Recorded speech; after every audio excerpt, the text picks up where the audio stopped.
Winston Peters, the Deputy Prime Minister of New Zealand and the Foreign Minister of New Zealand, joins me now. Winston, good afternoon. Of course, we were going to be talking about your election campaign and we will come to that. But of course, New Zealand has been in turmoil over the past 24 hours after these new cases of COVID-19 in the community for the first time in 102 days.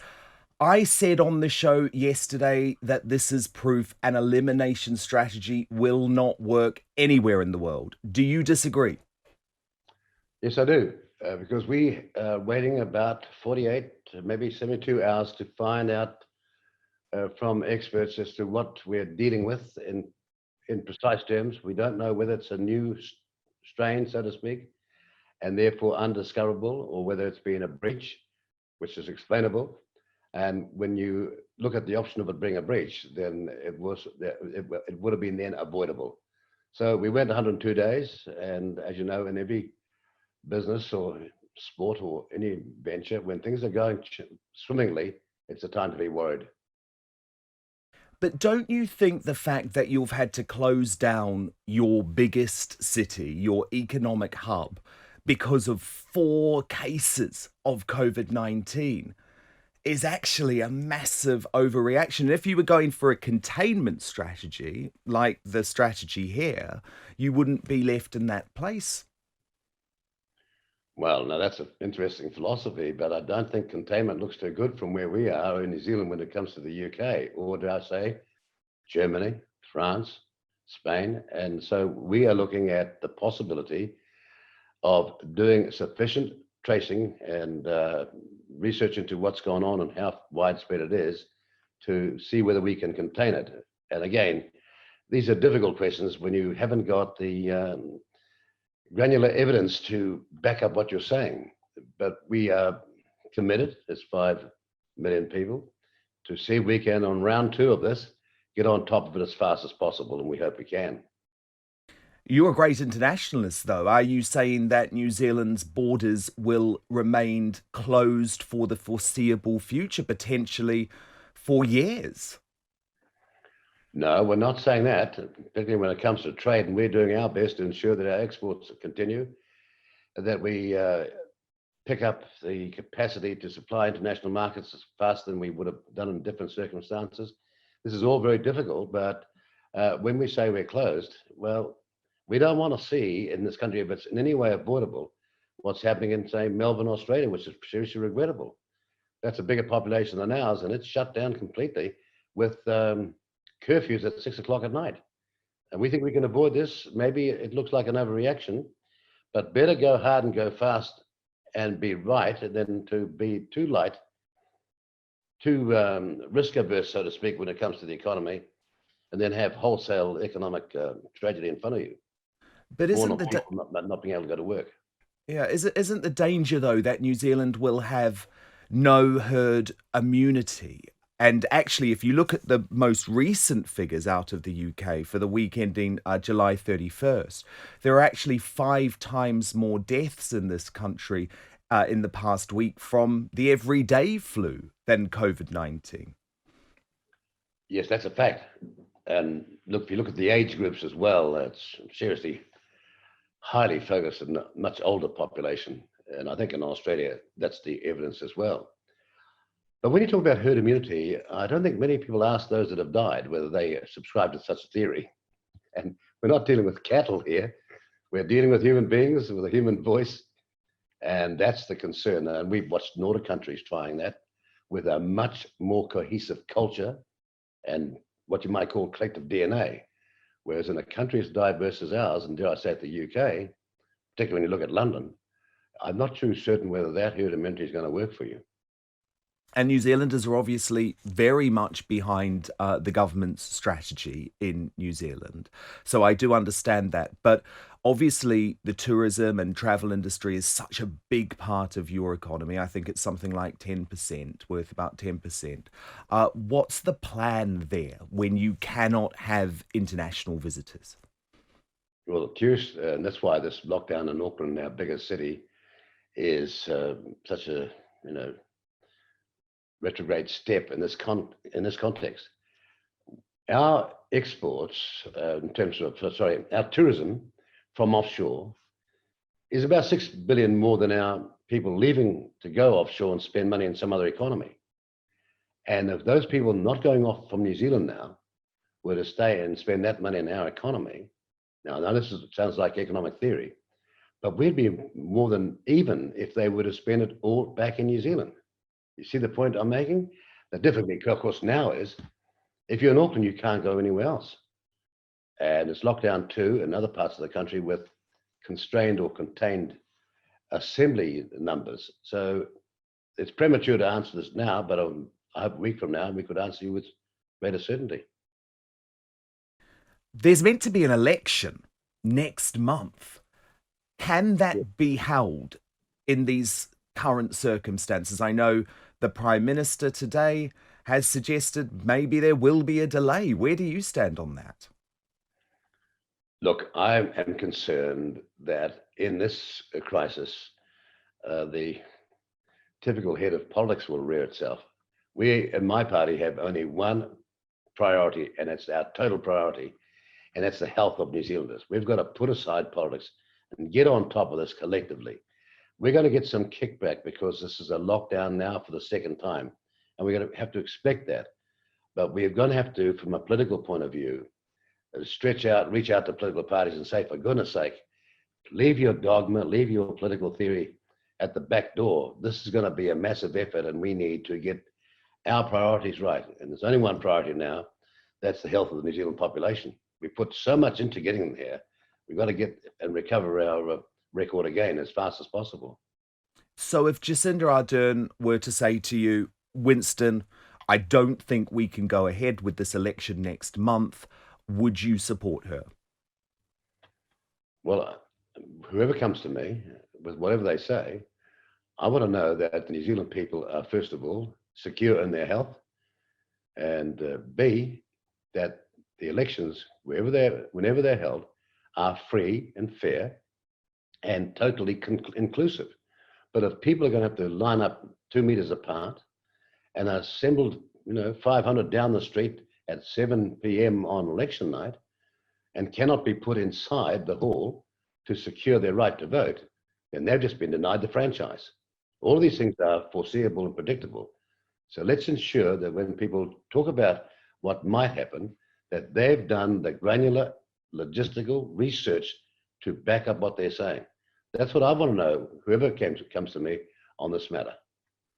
Donald Trump has said it might not be possible for there to be a free and fair election in the US in November for similar reasons. Do you have sympathy now for his position?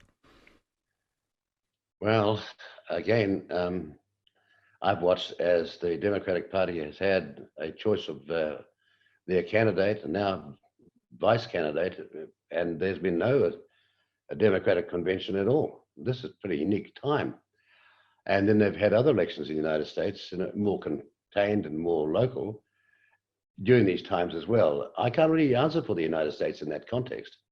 And the idea of deferring an election when it's been known down through the centuries, the exact date of the American election, Super Tuesday, every fourth in November, every fourth year, will be a shock to the United States. But in the end, if you want there to be the exercise and the paramountcy of the franchise, and that is the people involved in the voting, then getting out the number, enabling people to take part as widely as possible is rather important. You do not want a democracy where, as in some countries, 38% of the population decide, or less than that, decides the outcome of an election. That means the mass majority are not even part of the process, so to speak. Indeed. Now, look, I mentioned Jacinda Ardern. Some of our listeners may be quite surprised to know that even though you are her deputy as Prime Minister, you are, of course, a very different type of politician. Some people, Winston, might even say you and Jacinda Ardern are like chalk and cheese when it comes to political philosophy. Yet this government seems to have worked pretty well over the past 3 years. How can you explain that, given that you were regarded as New Zealand's foremost conservative politician, and she is on the Liberal left?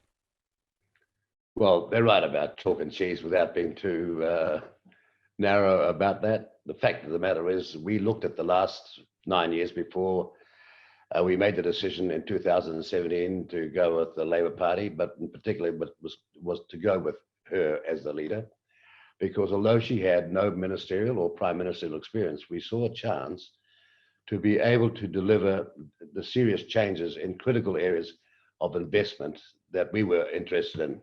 I mean, we were interested in bolstering our police force, and we have done massively. We were interested in restoring our defence capacity and getting international respect and our offshore presence in terms of aid in the Pacific. We were interested in 1 billion trees to be planted for the carbon footprint in terms of what we as a party wanted to contribute. And we're interested in massive provincial investment in what we thought was a neglected area of New Zealand. And when we looked at all those things and the chance to have a profound effect on the change that we believed had been needed for decades, then we made that choice. And we've got no regrets about that. And the fact that we're being hammered by certain people are selling, for example, them out, or having the people from the National Party who didn't vote for me telling me, nevertheless, despite not having voted for me or my party, telling me what we should do, which is a rather charming thing about democracy when you think about it that way. We nevertheless have got no regrets, and it hasn't been easy. But then we've got to look at the bright side of things. No matter how hard it's been to make it work, and we have made it work, against all the forecasts that it would collapse within 5 months or 6 months or within a year. They kept it up all the way till the 6th of August, just a few days ago, and they had to realize, holy Toledo, they've actually got through without the sky falling in.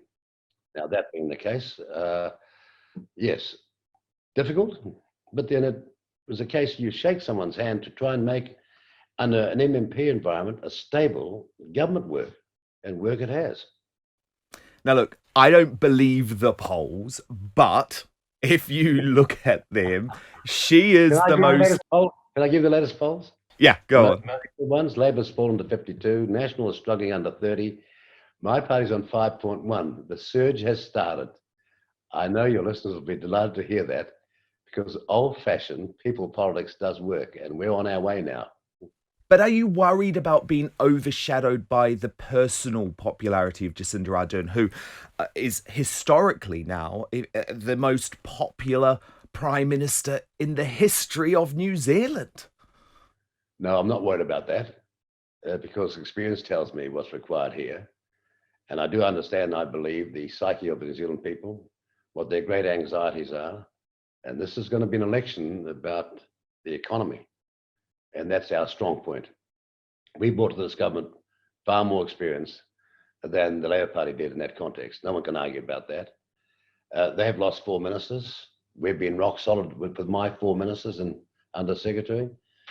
The National Party's had 4 leaders in 3 years, and fallouts everywhere. I mean, headlines everywhere.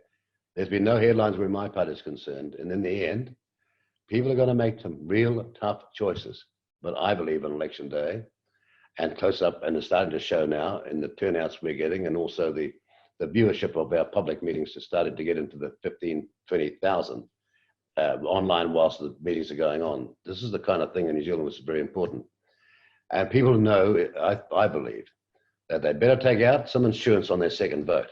And that's why I think we're in with a tremendous chance to defy the pundits, to defy all the expert pollsters who got it wrong on Brexit, got it wrong on Trump, and got it wrong on Australia as well. But 3 defeats in a row doesn't seem to affect these experts, and they're back again forecasting for the umpteenth time the demise of New Zealand First. That's the longest surviving new party, the 3rd longest surviving new party in this country's history. Well, I wanted to talk about Brexit. You were one of the only international politicians to publicly back Brexit before the vote, in a very significant speech at the House of Lords. How do you think Boris Johnson has handled the negotiations with the EU? Well, I think the Leave cause had a terrible start, because when the choice was over, almost without being critical of internal UK politics, the decision on the government's leadership did not go to the Leave campaign, but it went to somebody who was a Remainer. I was standing back and observing from New Zealand without, again, being critical of the British system, wondering how on earth could that possibly be the case, that the referendum was being second guessed. And it wasn't until Boris arrived, and I think a lot of valuable time has been lost, just from an outsider's point of view. Not commenting on the EU, not commenting on domestic politics, but you have to say that there was a serious time gap anomaly in what happened post the 23rd of June, 2016. And then, of course, as a result, Nigel Farage and the Brexit Party surged. Interestingly, you have been taking some advice during this election campaign from the so-called bad boys of Brexit, Aaron Banks and Andy Wigmore. And I know as well that you speak to Nigel on a semi-regular basis as well. What sort of advice have those men given you? Look, I get advice from all around the world and have done for a long period of time. We go offshore internationally to look at what other parties are doing, looking at their approaches, looking at their record of performance. I mean, I remember studying the Reform Party in Canada when it had a dynamic rise. You need to understand international trends because nothing in politics is unique to one country, and trends are important. In that respect, the Brexit boys, as they're described, are no more than people who have said, look, we've got ideas, and we said we welcome any ideas.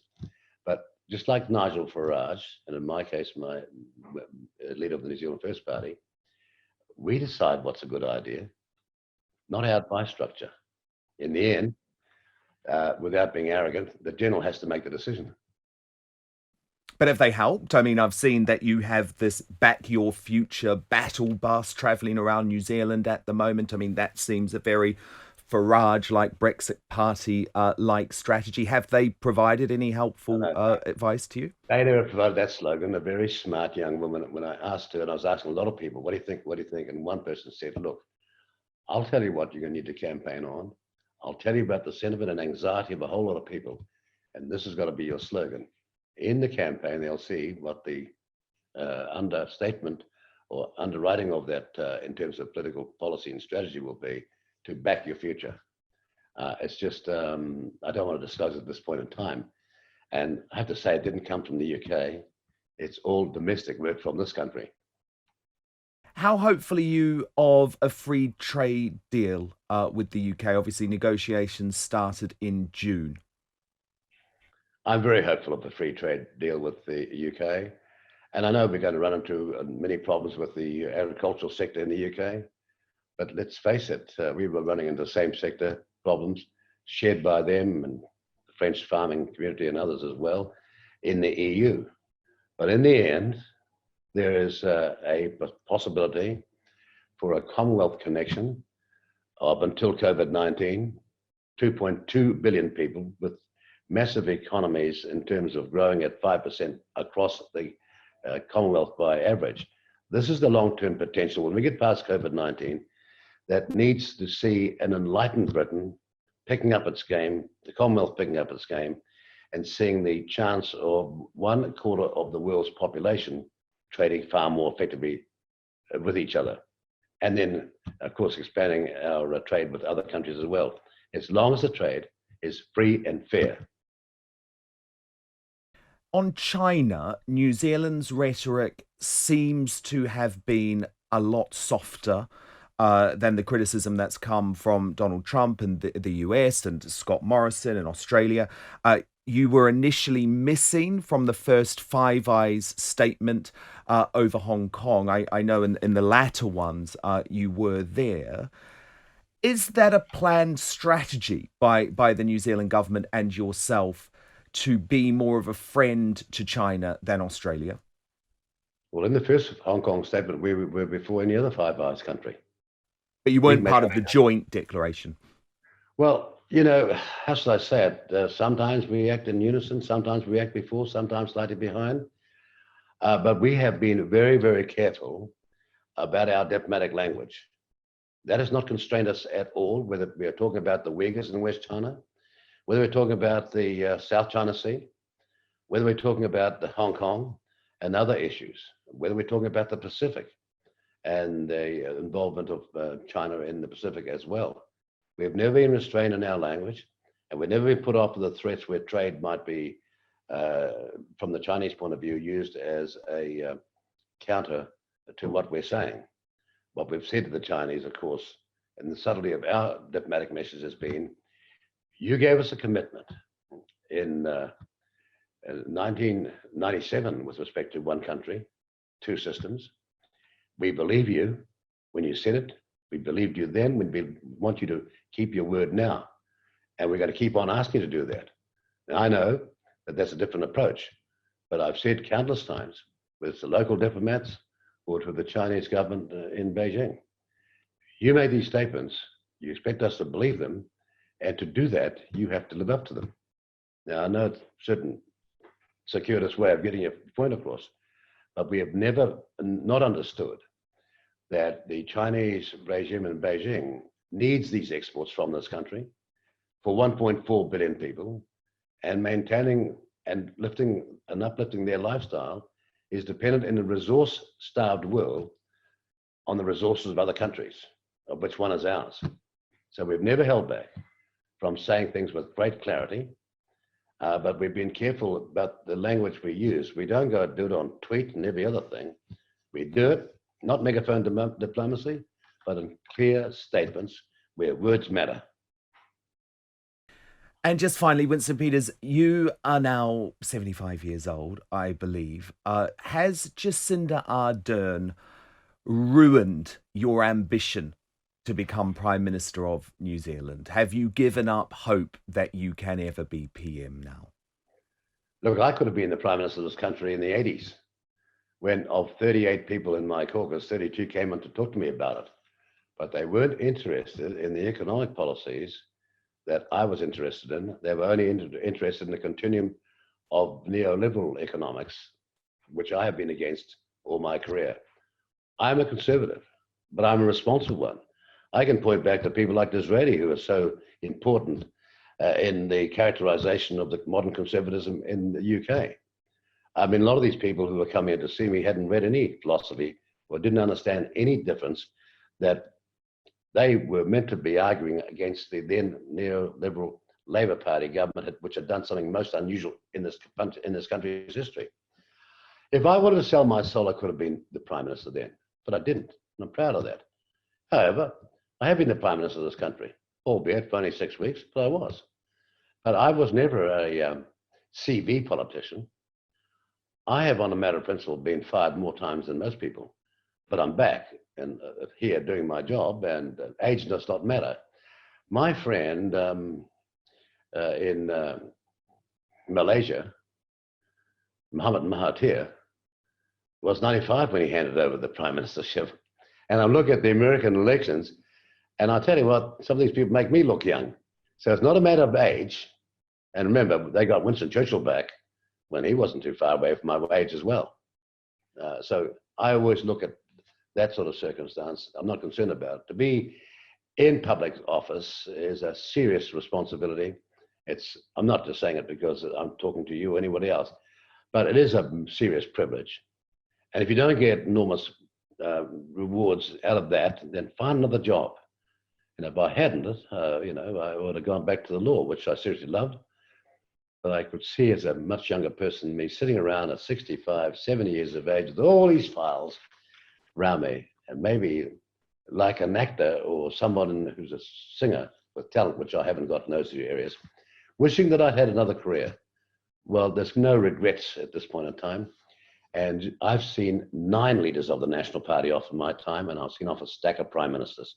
So I'm just lucky to be the person that I am.